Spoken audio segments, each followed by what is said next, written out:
Does anybody have any thoughts about forgiveness? Maybe I'll need a lot of it. It's a good thought. It's a good thought. That you don't have to feel guilty that it's so hard for you to try to forgive in your own power. Yeah. Denise just nailed that last week. It was so awesome. Yeah. Yeah. I'm still thinking about the fact that we talk about salvation and forgiveness of the cross, but to truly understand what that means now, understanding the biblical definition of forgiveness as being separated from something that is utterly destroying you. Isn't that a great definition? Oh my gosh, I'm still chewing on that one, and it just makes the cross that much more spectacular. Yeah. Death was utterly destroying us, Yes. and God forgave us of death. Yes. Right? He Right. sent death away from us. Right? I love that that definition that you gave. Like, Right. to separate from what's utterly destroying you. And I think the idea of, I don't know how much you really got in it. I don't even remember what happened last week. But the idea that you are kind of separating people from their actions toward you, that you understand that they're a person's heart and where they really would like to be in life is not always necessarily communicated to you in what is coming toward you from them. Yeah. Where you can separate their actions from who they are. Amen. And in doing so, that is what forgiveness really, it's the essence of forgiveness. Yeah. To separate someone's sin from them, Yeah. their negative actions toward them. Yeah. That's it. That's it right there. That's the beautiful thing. You don't impute their actions to what's in their heart Right. necessarily. That's when we get into trouble. That's when we stumble at the truth. That's when we become offended. When we don't just say we experience this negative action and this negative thing that happened stinks. It's when we impute it to their heart. Right. When we judge what was in their heart. Right? And I love what Shannon said in the Bible study Wednesday night. It was really profound what she said about receiving forgiveness for yourself first. Right. And she said what she realized is that she wants to do good all of the time. In her heart is to do good. Mm-hmm. God already knows in her heart is to do good. And God knows she doesn't possess the ability to bring forth good on her own. And that God's the only one that can do it. So in her mind, she's not judging herself anymore because she sees what's in her heart. Do you see what I'm saying? Yes. Yes. She sees that what's in her heart is to want life to manifest. Right. And she knows that God knows that's what she wants. And she talked about how that helped her walk in forgiveness for herself. Right? Mm-hmm. And it's like, when you look at it that way, it's much easier to see it first for yourself and then to other people. Because whenever we have done wrong or have hurt somebody, how do we feel? Yeah, it sucks, doesn't it? And what we really wanted in our heart was to only do good. To only bring forth something good, to only set free, to only help, to only save, to only do something. That's what's in our heart, right? Now, if we looked at other people's hearts that way, when they have done something that have caused us pain, then that would be unto forgiveness working in us, right? But it isn't just that someone does something that causes us pain. If we stopped right there and just said, that hurt, and began talking with God about the hurt we felt, then we'd be good. It's that we say, that hurt, and then we judge their heart as being evil. Right? Right. And then that's when unforgiveness takes hold, where we don't look at their heart the way we look at our heart. Right? We feel ashamed if we get it wrong. We feel ashamed if we hurt. We feel sad if we've caused pain for somebody. We can even feel condemnation. Right? Yeah. But for some reason, when we look at the hurt other people have caused us, we got a picture of them hanging out in the corner with the devil plotting to destroy us. That's how we look at it. Like what was in their heart was to do harm to us. Right. Right? Yeah. And then we go forward with that. And so I love what Shannon said, because she, instead of just looking on the action that came out of her, she looked on what was in her heart. And what was in her heart was for only life to ever manifest. And she knew that God saw that was in her heart. That God didn't confuse her with what was coming out of her. right? And so that really ministered to me, because I think we stumble with other people. It's easy for us to see it with us, right? Like, it's easy for us to see we wanted to do good, but we got it wrong. It's easy for us to know our heart, but for some reason it's difficult when it's another person, right? Like, we feel hurt from them, and it's like, those people have been plotting to destroy us. You know, they don't care about us. Seriously, that's why we feel so hurt. We run, even like in spousal, they don't care about us, they're inconsiderate. I mean, we run down the long list. Instead of immediately thinking that, no, actually, in their heart is only to do good, right? But something else is involved here that caused something hurtful to manifest. But that wasn't their It heart. seems that way. Right. I mean, when you see something coming at you, you think that person is purposely doing this to me. Yeah. Yes. But that is not necessarily true. And yet when you do it, it's an accident. Yes. Right. That's why I'm trying to bridge the gap with what Shannon said, because we Yeah. struggle I to can't see it in believe I did others, but we see it in us real easily, Yeah. right? And that's how you'll experience forgiveness with God.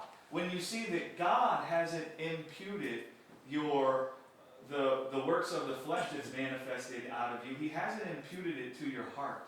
He hasn't confused who you are with what you've done, right? He doesn't cross over there, right? And so when you start seeing God judges you by what's in your heart, what's in your heart? To do good, right? He sees that. That's why Jesus said, Father, forgive them, for they don't know what they are doing. I mean, we just gloss over these scriptures and we don't consider it. But clearly those guys knew they were nailing Jesus to a tree. Right. Do you see what I'm saying? It's not like Jesus was saying, well, they don't know they're nailing me to a tree. They don't know they're crucifying me. No, they knew that. And so what was he saying? Right? He's actually talking about them being taken captive by something that's contrary to them and enslaving them to a life that they don't really want. Right? That's a magnificent revelation when you see someone doing destructive things and you can see that that's not a life that they really want. Right? It's like what Paul said. The good that I want to do, I don't do. And the bad that I don't want to do, that's the very thing I find myself doing. Right? So in his heart, he agreed or believed that this was good. So in his heart, he had good intentions. In his heart, he wanted life to come out. But then he found another law dwelling in his members that brought forth the bad every time he tried to enlist his members to do good.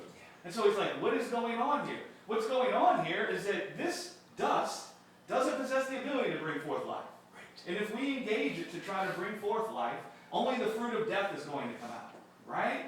It's like if I think I lack money, and I engage myself to gain money, the money that I think that I lack, you know what might happen?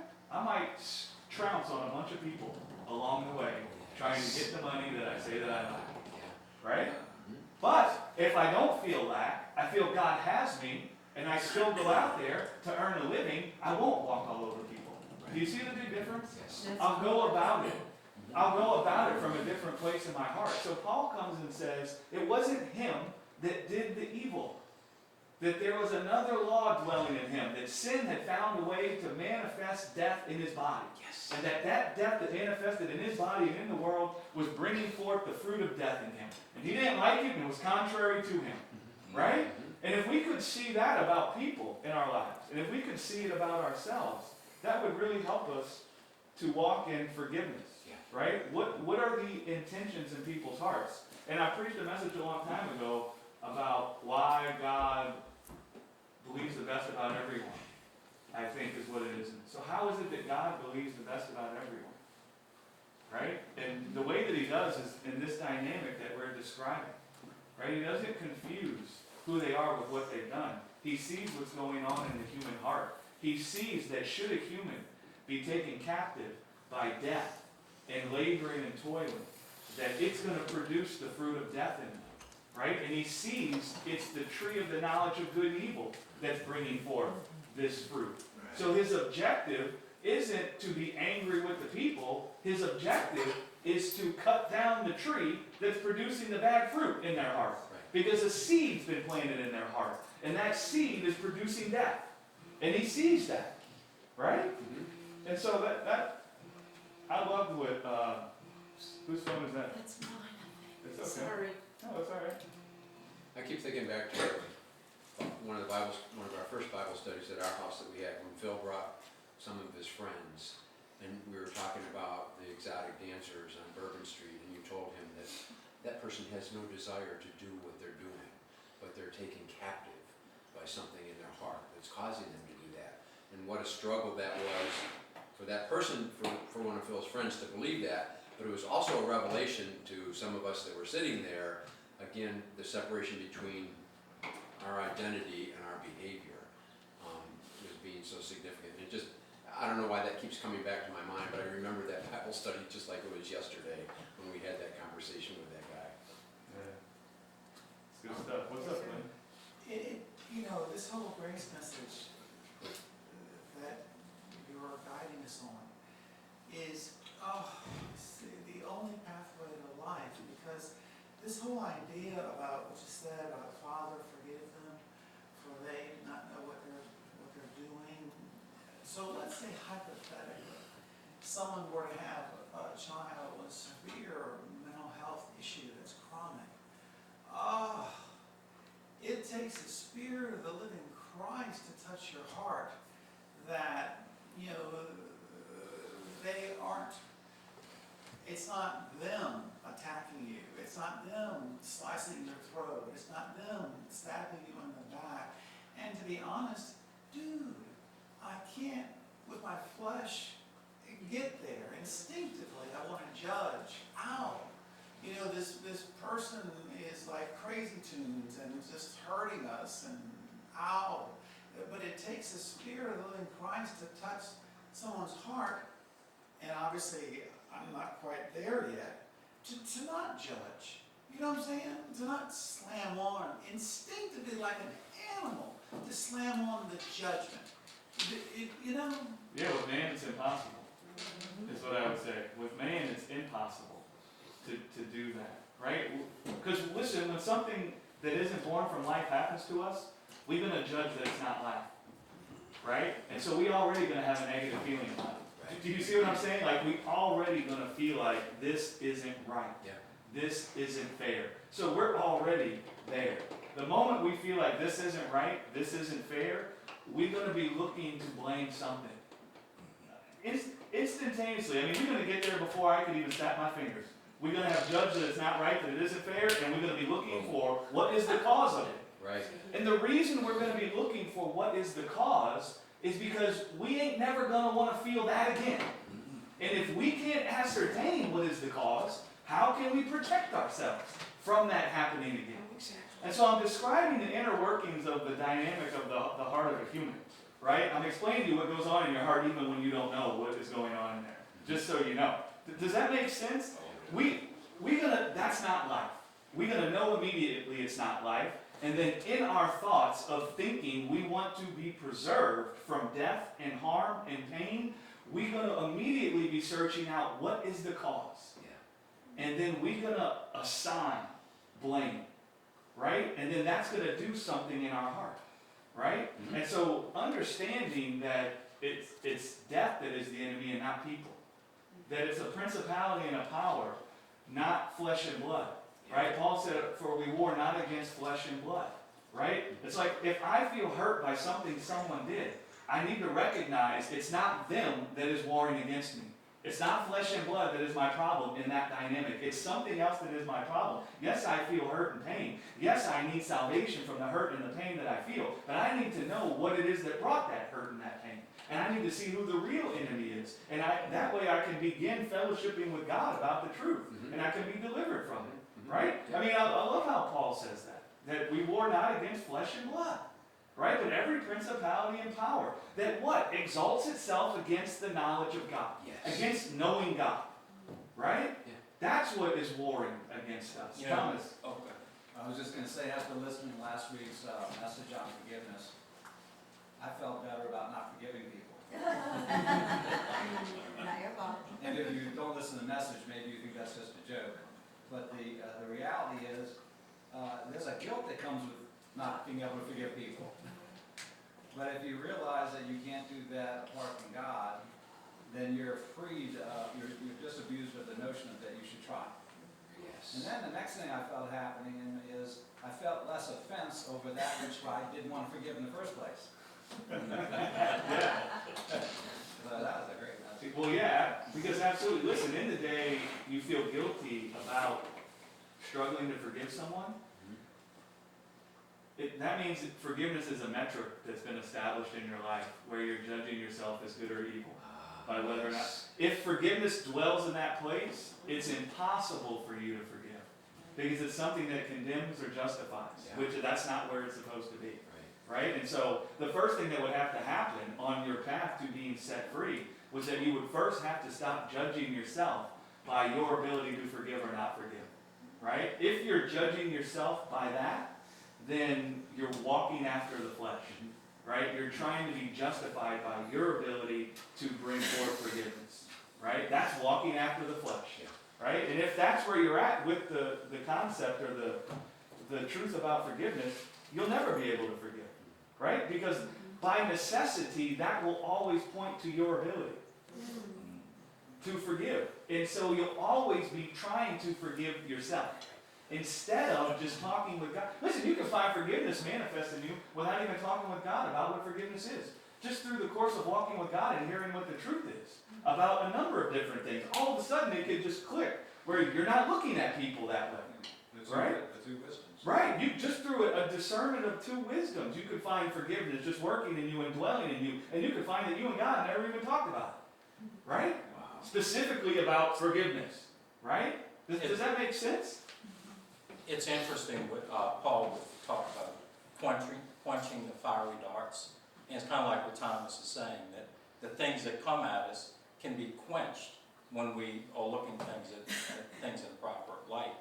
And I was thinking about how what we're talking about here, you know, understanding the heart of a human being toward you and what's actually in your heart toward other people, how it applies to God and our understanding of the scriptures themselves.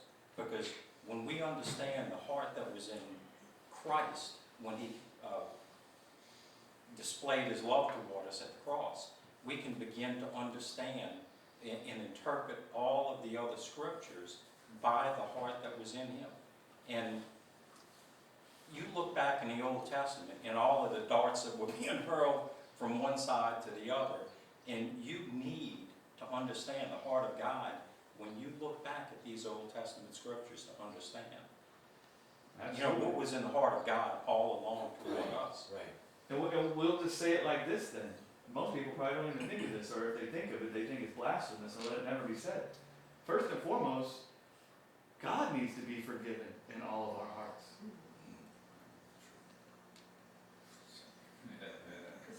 God needs to be divorced from what we've imputed to him, Hey, based on what's happened in the earth. Right? Now I understand. He needs to be divorced also. We've stumbled at the truth about God. Yes. We've looked on the fruit in the world and in our lives, and we've attributed that negativity to God. Right? And so God even needs to be forgiven. Now, how are you going to forgive God based on our normal concept of forgiveness in our society? well, you remember Jonah? Jonah waiting for Nineveh to be destroyed. He's sitting up on the hill waiting for it to be destroyed. Yeah. He said, Lord, this is what I told you. I knew it. I knew you were full of love and mercy and kindness, and look what you're doing. You're not going to destroy that city. Yeah, that's exactly right. So, And so, yeah, even God had to be forgiven from sin. That will mess people up, right? Because sin came and painted a picture of God. And that picture that it painted, presented to all of us, needed to be sent away from God. And so even God had to have that happen. Not for his good, for our good. We were offended by God. I guarantee you think you're doing pretty good. You know your heart. You know in your heart is to do right. And so in your heart, you feel like you're not such a bad guy. You're not such a bad girl. You want to love. You want to do good. You want to be kind. You want to do the right thing. And then if something goes wrong in your life, tell me sometimes you haven't blamed God. Like, oh, what's up with you, God? Right? Yeah. You see that blame? What it goes to? Right? We blame God. We had God as the thief that steals and kills and destroys because of our sin. Right? And so that sin even had to be sent away from God. Right? God even had to be forgiven. You should do a message entitled that. Yeah, that will mess people up. Yeah, big time. I'd wait a little while. Wait a little while, man. It's like we talked about, and Jarrett brought it up when we were meeting. We talked about the forgiveness of sin, and I said it's a Bible study with respect to the Hebrews when they were in bondage to the Egyptians. When God led them out of Egypt, that was the forgiveness of sin. Yeah. Now, did that have anything to do with God being angry with the Hebrews? No. So you could say it's God forgave them of their bondage. Are you ever angry with the person over them being in bondage? Or do you just feel compassion and sadness that they're in bondage? Yeah. You see a person that's hurting, you see them suffering, you see they don't want to be suffering. Listen, man, you feel compassion. The forgiveness of sin would be God coming and sending away or forgiving us of our bondage. Delivering us from captivity. That is the forgiveness of sin. Right? He led them out of Egypt. He forgave them of their captivity, which means to send their captivity away. I'm going to keep saying this because we've defined forgiveness in our culture as I was upset and now I'm not upset. Yep. And I bring out the Egyptian thing because that definition doesn't compute in that dynamic. But God leading the Hebrews out is the picture of what it means to forgive sin. Now, was God angry at the Hebrews that they were in bondage? No. So what did God feel in his heart? Compassion. Why? Because the Hebrews were being utterly destroyed. And so God forgave them of sin, meaning he sent what was utterly destroying them away from them. Yes. He divorced them from it. Right? That's the forgiveness of sin. When you think about God forgiving you, you want your mind to go away from, God was upset with me, and now he's not. What you want your mind to immediately think of is God has sent away from me the thing that was utterly destroying my life. Yes. That's what you want to think of when you think of the forgiveness of sin. He's divorced me from what was utterly destroying me. That's what you want to think of, right? So are you saying that then if you're saying we first have to forgive God, I'm paraphrasing what you said, that means we have to divorce God from what we think.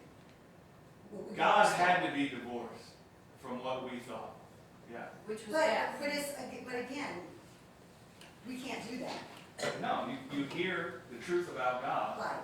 and then that works Because that works the same way as forgiving everything someone else. Yes. Everything else. What happens It, to you? yeah, it comes by the preaching of the Yeah, word. I was misunderstanding what you were saying, I had to connect the dots. Yeah. Does everybody make sense with that? When you think of God forgiving you, you want it to be washed from your mind that it's about God is angry with you because you suck. Or you're getting it wrong, and now he's found a way to no longer be angry with you anymore. What you want to see is that God sees what was utterly destroying man's lives, and he sent it away from us. He divorced us from it. Right? He destroyed the power of the kingdom of death and darkness to hold us. Right? That's what he did. That's what the forgiveness of sin is. Now, even on the subconscious level, do you guys see what that starts telling me about God? This guy's my friend. This guy came and sent away the thing that was utterly destroying me. He sent it away from my life. Immediately your thoughts are, this guy must like me. This guy must be my friend. This guy's heart must only be filled with loving kindness. You see, as you walk down the road, what that starts doing and keeps building on is bringing forth something in you where you trust this guy with your life. Whereas contrary-wise, if you sit with this idea that God forgiving your sin is that he was angry and upset with you over your behavior, and this is what he did so he wouldn't be upset and angry with you anymore, your mind is always filled with his dissatisfaction of you. And now every time you get it wrong, your mind is once again filled with, this guy is dissatisfied with me. You're not expecting a person who's dissatisfied with you to be good to you. No. Listen, when I had done something wrong at home, and Larry had been out of town for a couple weeks, and Larry was coming home, and I knew he was going to be dissatisfied with what I had done while he was gone, I was not expecting him to be good to me. Do you see what No, I was expecting a fiery judgment and indignation, right? Because I knew there was big trouble for trying to steamroll my sweet little mom, right? and so I was mouthy. I don't know if you can figure that out by now. And so we tried to steamroll. And so that, do you see that dynamic? If that's the dynamic you possess with God, and you think he's dissatisfied with you, guess who you're not going to? God. Guess who's the only one who can help you when you need help? God. Guess who's the one who loves your life more than anyone?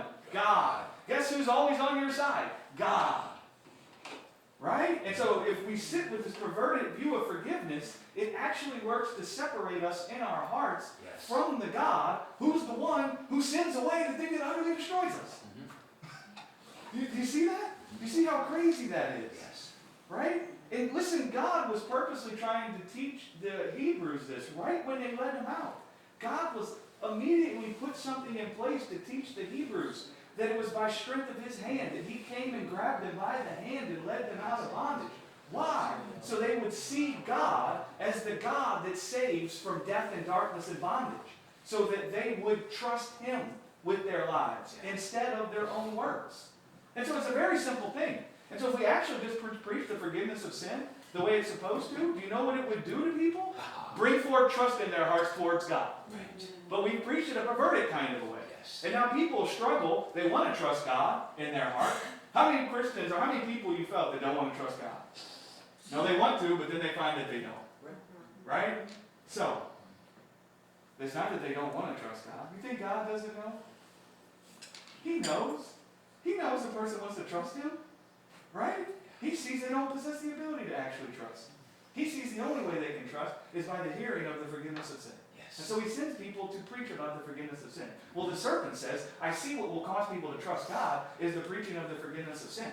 Well, I can't stop that preaching now, so let me get up in there and just twist it. Yes. Just a little bit. Yes. Right? It's no shock, Paul said, that the serpent masquerades as angels of light. Right. Messengers claiming to be preachers of light. But they're actually preaching darkness. A lot of them are preaching darkness, they don't even get it. They don't even know they're preaching darkness. So the serpent says, we can't have people trusting God, because then people will find love coming out of themselves towards one another. People will actually be knit together in love. A body will actually develop under the headship of Jesus. We can't have that. So what we'll do is we'll pervert the truth with their traditions. And we'll get them to think the forgiveness of sin is that God was so angry and dissatisfied with them that he had to beat up on his only son, Jesus, so that he could be happy with them again. And then we'll get their mind filled with that. And their mind will always be churning on God's dissatisfaction with their bad behavior. Yes. Right? And now you're all the time what? Introspective. Self-consciousness instead of Christ-conscious. Sin conscious. You're all the time examining yourself for fruit. All the time looking for the areas where you're naked so you can try to clothe yourself. Instead of setting your eyes on God and what God's done to come and clothe you free from your works. Right? That's like when I went and did that wedding. I had this suit that had never been tailored. I didn't even know I had it. I bought it like 4 years ago and never even had it tailored. Back when I wore nice clothes. And I found it, I was like, man. And so I had to go get it tailored. Listen, I didn't think that I'm going to tailor this suit myself. I didn't think, bust out the needles, bust out the tape stick, I'm going to get the seams, I'm going to get the... No, because I know that I don't possess the ability to clothe myself in that suit. Right. And so I took that suit to a tailor. And all I did was stand there and let that tailor clothe me. Right? And when you see that about God, even in the day where you find nakedness in an area, you realize God's the tailor. And God's the one that's going to clothe upon you with life. And you don't feel ashamed to come to him to be clothed upon with life. I wasn't ashamed that I couldn't fit that suit. I didn't think, what's wrong with me that I can't fix this suit? Oh, you see what I'm saying? It was just like, I got to go to the tailor. That's why there's a tailor. And it's like that with God. But if we think God's dissatisfied with our bad behavior, in the day, we're hurting, and we're being taken captive by something that's death and darkness, and we find the wrong fruit coming out of us. When we find ourselves taken captive by fear, and the wrong fruit coming out of us, from self-preservation. If we think God's dissatisfied with us, we ain't going to him to be clothed upon. We ain't going to him to find fear replacing our heart with love. Right? We're busy trying to tailor our own life. Right. Can you, for Jackson and Logan, can you just explain nakedness and being clothed real quick? Well, maybe you should, because you already have an idea of what you think you want them to get, because I don't know which way you want me to describe it. So nakedness is not being physically without clothes. Nakedness is an area in your life where you feel that you lack. You lack something and you need to do something to get that. So God comes in and covers that or clothes that nakedness with his strength and his spirit. Yeah. Does that make sense? And a good picture of it is like Adam. Adam was very allegorical. He was naked, and then God came and clothed him. Right? But you did it better than I would have done. Thomas. Yeah, I had this real vivid dream the other night, and in my dream I was like, oh, I have the answer to freedom in my dream. I was like, this is it. And in my dream I was thinking, now I'm going to start preaching again. Okay? Because I used to preach a lot. And when I woke up I couldn't remember it. That's pretty typical. I was like, what was it?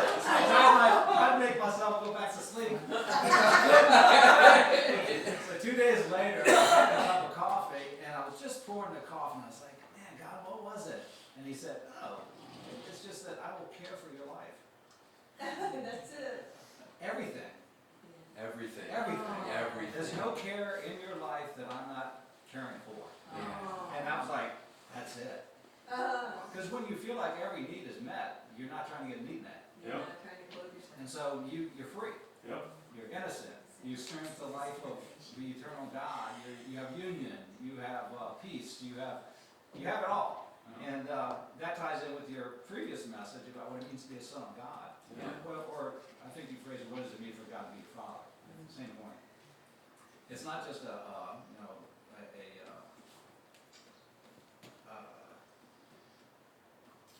trying to say here. It's not simply a academic description of a lineage. Yeah. I came from him. No, it's much more than that. There's someone who actually wants you to have everything that he has, Yep. and to share that with you forever. And so when that gets into you, and again, this isn't something you go study, figure out, oh, hear that Greek word, oh, I discovered the definition of the Greek word, now I have it. It's not about that. It's about like if you ever thought, you guys are at a point where you get a little girlfriend, you have your first love feeling, it's like, where'd that come from? Where'd that come from? I didn't figure that out, I didn't go study out, that just happened to me. Yeah. So those in the room and listening who think that, as I had, that, man, I gotta forgive, I gotta do this, I gotta do that, it's not about that. Amen. Does everybody understand that dynamic? Right? So if you judge that you desire forgiveness to come out of you, you're not the vine. You're the branch. Right? So that means you can't produce the forgiveness. Only God can. That's why He's the vine and you're the branch. Right? So if you desire to find forgiveness working in your heart towards yourself and others, then the answer is what God said and done in Jesus. The answer is God's strength. And so let your conversation be towards God. This would be a powerful prayer if you desire to find forgiveness, where you forgive yourself and others. I think most people that can't forgive other people, first and foremost, they can't forgive themselves. They're living in self-condemnation. A person who isn't already self-condemned won't condemn other people. And so if you've implemented a wisdom that brings condemnation to your heart, then it's also going to condemn other people. Right? But if you find yourself in the place, the answer is just to tell God that you can't set yourself free, that you don't know how to forgive in your own ability, and that you need Him to father forgiveness in your life. You need Him to bring it forth in you. Right? You need Him to walk you in the path. Right? That's a beautiful, beautiful prayer. Right? That's a beautiful, beautiful prayer. It's like, I remember when I was a little kid, sometimes you can get overzealous. Like my dad, his dad and him, they were big on building things, constructing things, making things, cars, motorcycles, woodwork, all that stuff. He's got some, my grandpa's got some trains that he ended up making with wood in the Smithsonian. But anyway, when you're little and you're watching your dad do all these things, you want to be like your dad. You want to be accepted by your dad. Sometimes you can get overzealous and get in there and try and do something that only your dad can do. Right? I remember my dad being like, what are you doing? Not in a negative way, like angry at me, but just knowing I can't do that. Right? And so it's the same way with us. It's like we see God forgives. He possessed the ability to forgive. We see, and then we want to do it. Right? But we can't do it, only He can. Right? And so God would come and say, listen, I'm the only one that can bring forth forgiveness. Right? Just rest in me and I'll do it for you. Right? Does that make sense? But another thing is, you may actually have experienced a revelation of forgiveness and not even know it. Yeah. For example, I grew up thinking God was mad at me, so I thought salvation was escaping the anger of God. Yeah. In some sense. Until I learned more, and then, so in the process of going from a false image of God to a true image of God, I have experienced forgiveness. Yes. That's exactly But, right. but at the time, I wouldn't have recognized it as I'm experiencing forgiveness. Yeah. All these things I described isn't something I saw in theory by studying words and then preached it. All the things we preached about in this church with forgiveness and our lives. What's up, man?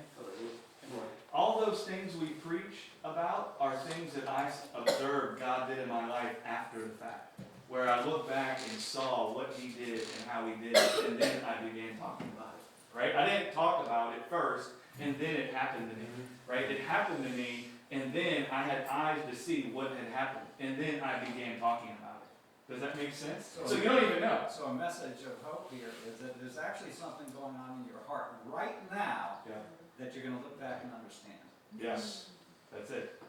You know, I was just looking at this, but there is an importance to the forgiveness of sins and the implications of having received the forgiveness of sins that it's extremely deep. Because listen to what Zechariah prayed about his own son, John the Baptist. He said, "And you, my child, will be called the prophet of the Most High, for you will go before the Lord to prepare a way for him, to give people the knowledge of salvation through the forgiveness of their sins, because of the tender mercies of God, and by which the rising sun will come to us from heaven, to shine on those living in darkness and in the shadow of death, to guide our paths, the paths of our feet, unto the path of peace." So it's like, in the forgiveness of sins, in understanding that he has sent that thing away, it provides something in our hearts that lightens our path in peace, where we actually can walk our lives in peace, knowing that eternal life is ours, all through the salvation, through the forgiveness of sins. Yeah. And what is peace? The end of a war in our eyes. Yeah, Amen. Well, what was warring against us? sin and death. Sin and death. What did God come and do? Sin away the sin that was warring against us with death. Now what are we walking in? Light. The light of what? Possessing eternal life. What does that do?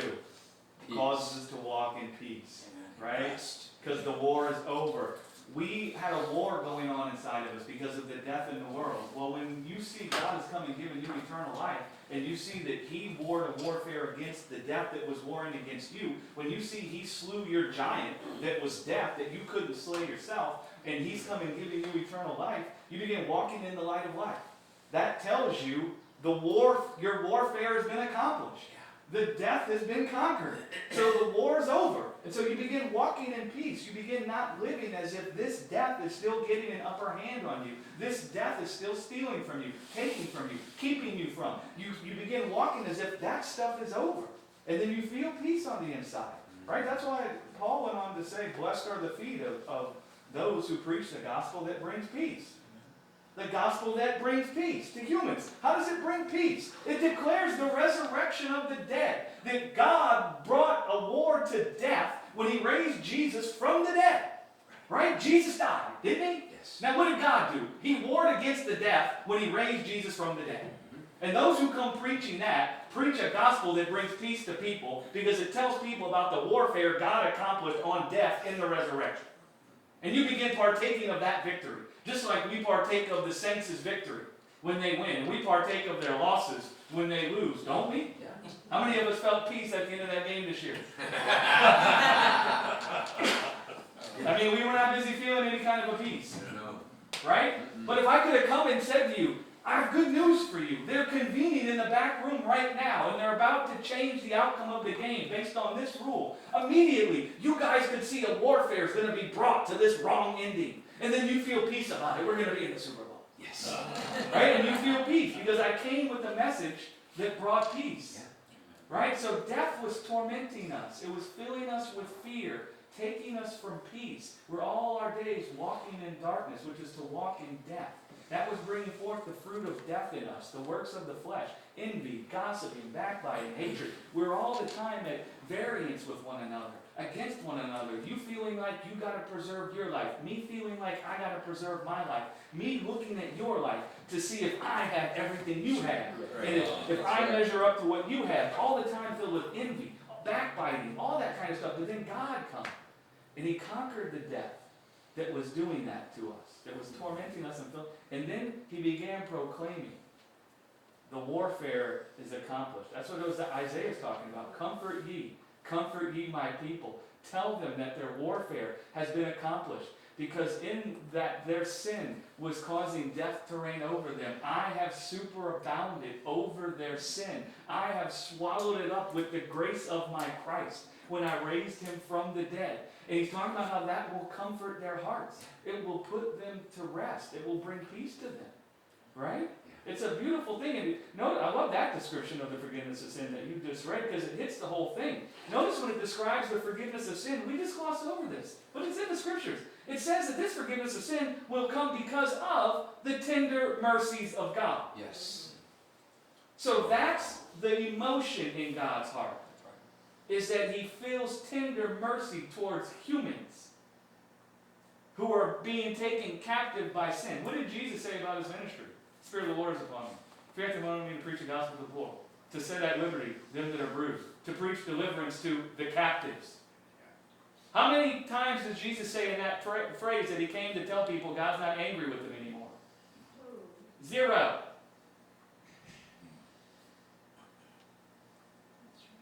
Because that was never the issue. The issue was not God's anger. The issue was we were dying. And so what did God come and do? He come to conquer what was killing us. Right? I love that description you just read. That's so beautiful. So God was filled with What verse tender is that? mercies. Good question. Luke 1:77. And so what's happened is we've maligned the heart of God behind what he's done. We have the historical account, right? Like we say, Jesus died on the cross. Jesus was raised from the dead. We have all the historical moments correct. But then what we do is we describe the heart of God that was behind those historical events in a very corrupt and perverted way. Right? We've made the whole enemy of man God's dissatisfaction and anger with them because of their bad behavior. Instead of the enemy of man is death, and God has always been the friend of man, and God shows up to beat up the bully that's bullying his friend. Right? Like I talk about all the time, when I grew up in school, no one ever messed with me. Because I had an older brother that was always in the oldest grade when I was in the youngest grade. So at Boyette, I was in 5th grade, he was in 8th grade. At North Shore, I was a freshman when he was a senior. And my older brother, he don't look like much, but he was a badass. And it was well known that he was a badass. Right? And so nobody messed with him. And so no one messed with me. Why? Because they knew I had a friend that if they were to try to bully me, that he was going to whoop their ass. Right? And so death is like the bully that was all the time bullying us. And then God showed up as our friend and bullied the bully. He made the bully cry. He made the bully run home. Right? He took out the trash. He put the bully in the garbage and he took out the trash. You see what I'm saying? That's how we want to see God in the forgiveness of sin. Whereas we have God, the Father, as the angry Zeus up in the heavens, peeved off at man. And Jesus is the good guy. He comes and absorbs the lightning bolts of the Father's anger, right? And now the Father will be nice to us again. All the while, the Father was always our friend. Why do you think he sent Jesus? He didn't have to send Jesus. Right? I mean, Jesus said, if you've seen me, you've seen the Father. So what do you see Jesus doing for you? Berating you? Being angry with you because of your bad behavior? Do you see Jesus laying down his life for yours? All right, if you've seen Jesus, you've seen the Father.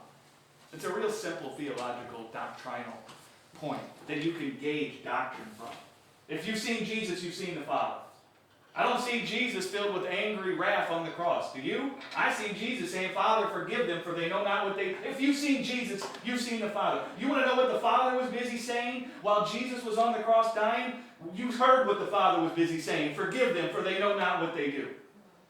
The Father, Son, and Spirit came together and said, let us send this death away from them, because it's taking them captive and causing them to do things that is contrary to them. That's what the Father is busy saying. Right? It's like we don't have to guess, man. The Father manifested in Jesus. And the reason why is because we struggled to see him for who he really was. He needed to be forgiven in our hearts. And the only way he could be forgiven in our hearts is if he could come in the flesh and we could lay hold upon this guy's heart and intentions towards us. Because we had it twisted. How does forgiveness work in us? If somebody does something horrible to me, do you know it can help me to see that it wasn't them that did it to me, that it was something else, is when they come to me and express to me what was really in their heart. I'm so sorry that I did that. I'm so sorry that I said this to you or acted that way. Really what was going on in me is I was overcome by fear. I was afraid for my life. These things had happened to me before, and I was just scared. Oh, now it's easy to see, right? And so Jesus comes and reveals the Father in our midst so that it divorces our hearts from the image that sin had painted of the Father. And now we see that when we come and spit on the Father, when we come and smack the Father, when we come and take the Father and nail him to a tree, he prays for us. He blesses us as we curse him. He actually is working to utterly destroy what is causing us to be against him as we're against him. What manner of love is this?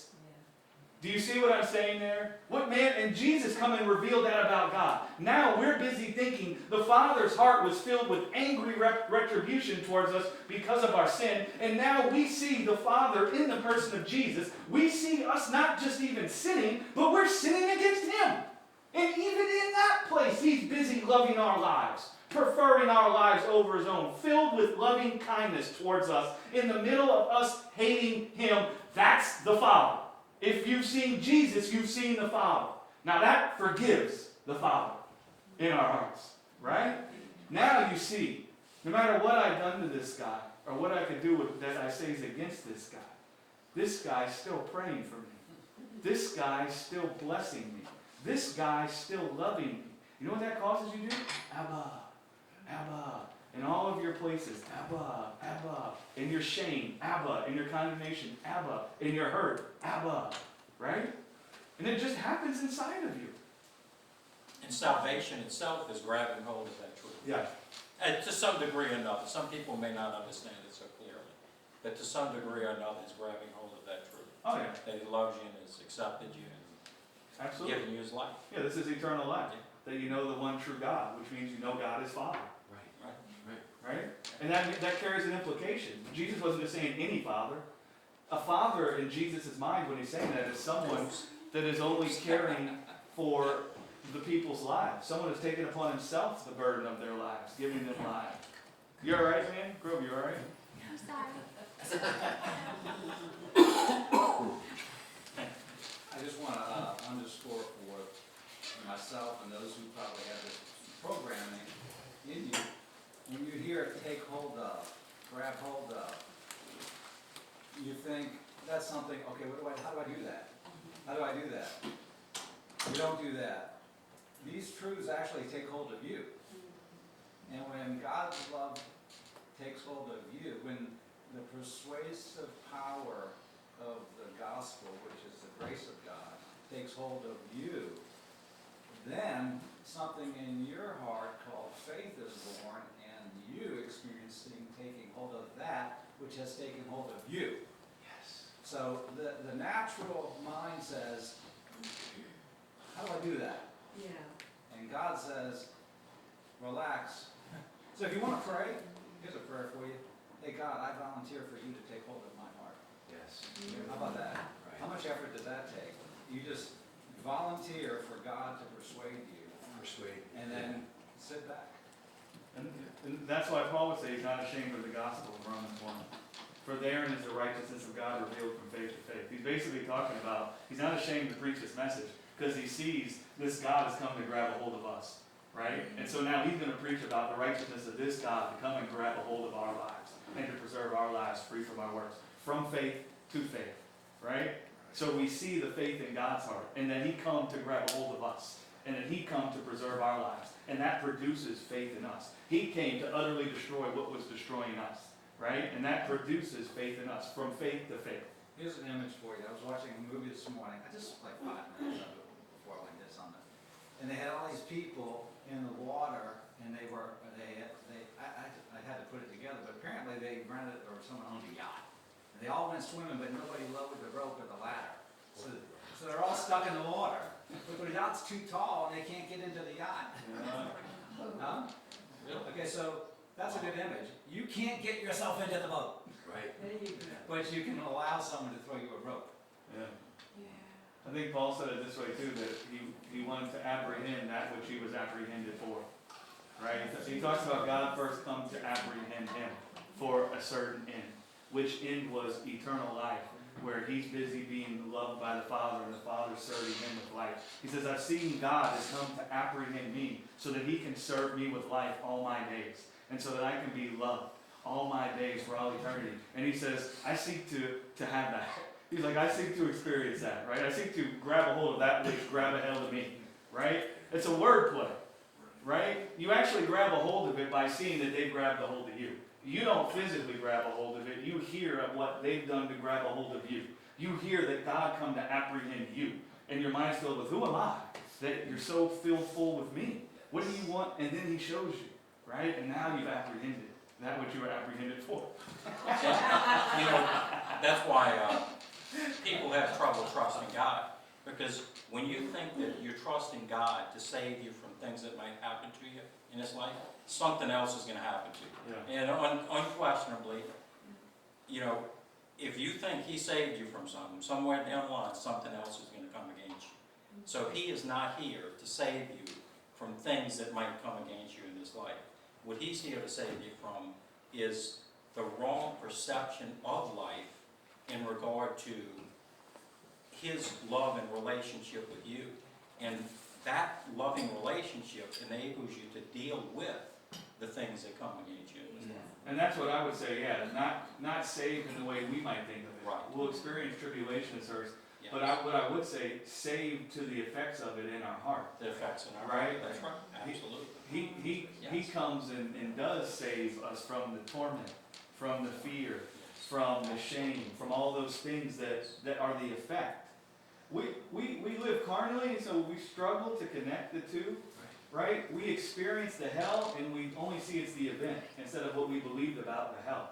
Well, he comes and strips the power of the belief behind the tribulation, which shrinks the effect of the tribulation in us, Yes. right? Thus saving us, but not in the sense we describe it per se, right? Like I might still experience tribulation as earth, but in my heart, my soul will be saved from torment, from fear, from anguish, from all that kind of stuff, right? Yeah. Thus being saved, Yeah. right?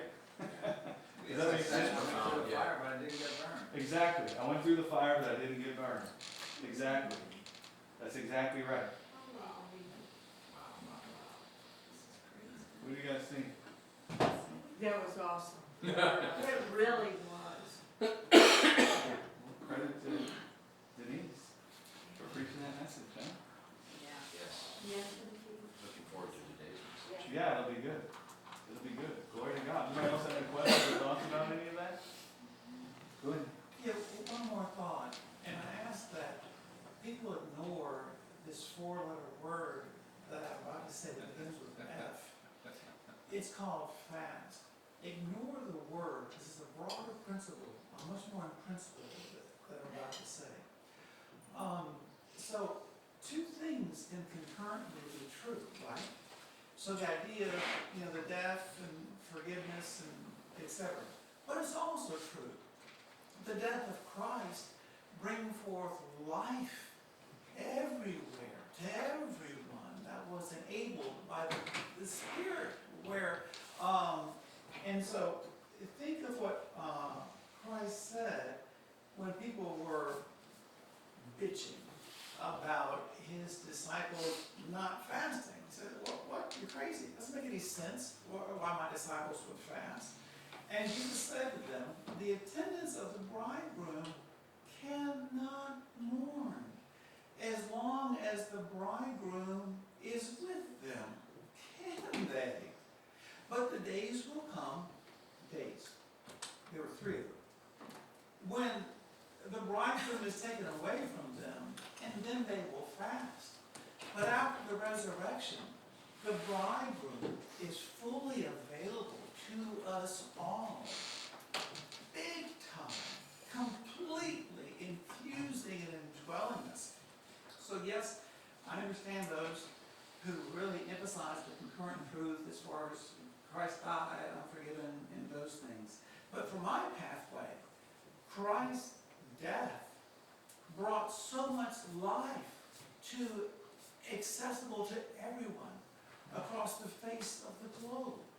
Does that make any sense? Yeah, the resurrection. I mean, Paul would come and say, that if he wasn't raised from the dead, we're still dead in our sin. Right? We need to see the resurrection involved in the forgiveness of sin too. We've only had this retributive idea of God, and so we've only thought of forgiveness in the sense of God getting out his anger on Jesus. But Paul come and said, you're still dead in your sin if Jesus be not raised from the dead, which tells us there's a big part of Jesus being raised from the dead that's at work in the concept of, or the truth of forgiveness of sin. Something interesting about that verse too, they come talking to Jesus about fasting, and he responded by talking about mourning. They said, why don't your disciples fast? And he immediately equated fasting to something called mourning. I only bring that up for people who like to study these kinds of things. That's something that sticks out like a sore thumb that would make you think that Jesus' view, the way Jesus interpreted the word fast, was mourn. And so what would mourning mean to that guy?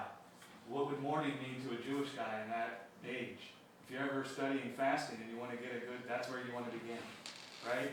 Instead of translating your own view of what a fast is onto it, because Jesus said mourn. So what did that mean?